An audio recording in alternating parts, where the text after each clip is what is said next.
Hervey had rarely seen water come with such force. It was that of the falls in Canada, near Fort York, if an infinitesimal fraction of the volume, which a decade past he had observed for himself in their icy midwinter trickle. And the enveloping steam was like the mist that had shrouded him in safety on the heights of Esiklebeni, as the warriors who had assassinated the Zulu king pursued him with like intent. "Remarkable," he said, shaking his head. His friend Edward Fairbrother took the cheroot from his mouth and frowned at its dampened glow. "I confess I am astonished that you wonder at such a thing, after all you have seen," he replied, blowing the end of the remaining 3 inches of best Indian leaf. "We have come here twice by steamship, have we not? And I fancy the Romans bathed with scarcely less luxury hereabout in centuries past." Fairbrothers practised insouciance almost invariably amused. Indeed, Hervey thought of his friend increasingly in terms of indispensability. Not as jester, but, since it was he that had spoken of the ancients, more as the crouching cautioner in the triumphant procession. Respica te hominem te memento. Look behind thee, and remember thou art but a man. Not that Hervey saw himself as the man honoured in triumph, for although he had saved what remained of his troop in the desperate fighting at the kraal, he had not been able to save the Zulu king's favourite, Pampata, his ward in their flight thither. But he returned now to London with commendations for resource and bravery, and in the prospect of command at last of his regiment.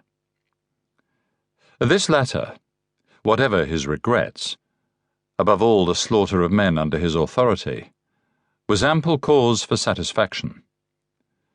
But first, before any triumphus, or anything remotely resembling it, before indeed reading any of the letters, official and otherwise, that awaited him, he was determined to bathe. "And by this handle here, sir, the water is regulated," said the valet, first slowing and then stopping altogether the surge.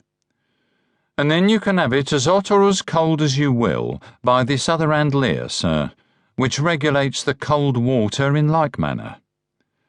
"Admirable, admirable," replied Hervey.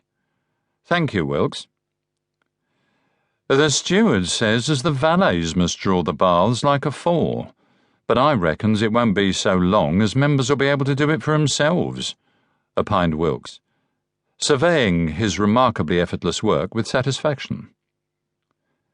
In the United Service Club's old premises, it would have taken him the better part of half an hour to fetch water for a bathtub a quarter the size, and almost as long to empty it again.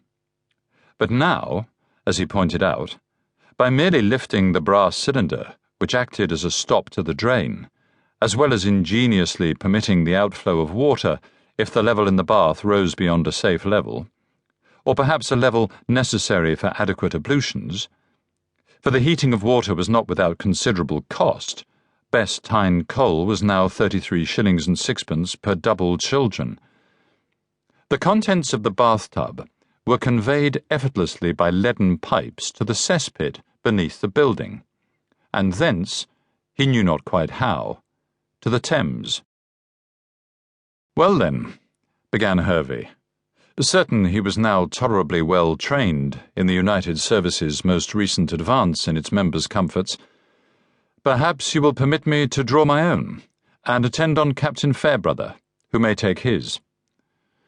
"Very good, Colonel Hervey," replied Wilkes, with an approving nod.